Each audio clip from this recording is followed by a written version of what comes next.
But he says, you do your part, and God says, I'm going to do my part. Can I get some help up in here?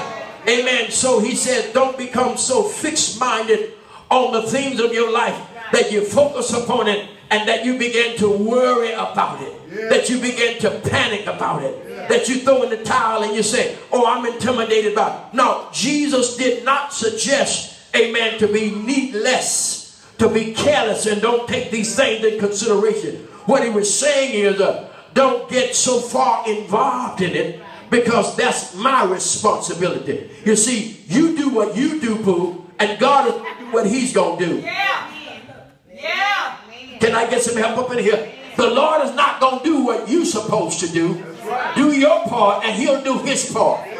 If you don't pray, let our kingdom come and our will be done on earth as it is in heaven, he ain't coming. Because he said, whatsoever you bound, he abound. Whatever you loose, he loose. Preach, pastor. If you ain't loosing, he ain't loosing.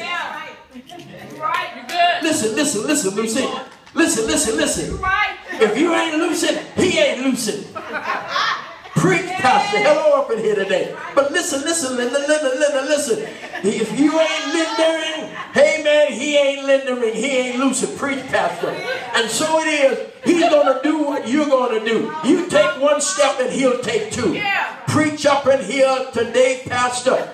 That's the way it is. And so it is. He said, don't worry about it. But he said, take these things in consideration. What things am I talking about? Understand that you are part of the citizenship of the kingdom of God. Do I have a witness here? Yeah. He wants you to consider where these things are going to come from. All God is trying to do is to get your focus off of that onto him.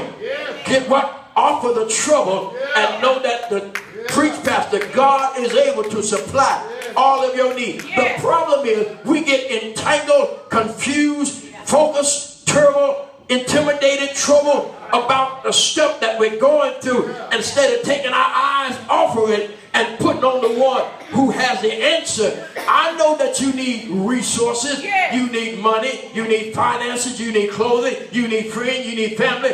But guess what? That's not your source. That's only a resource. Your source is your heavenly Father in heaven. He provides for you everything you need.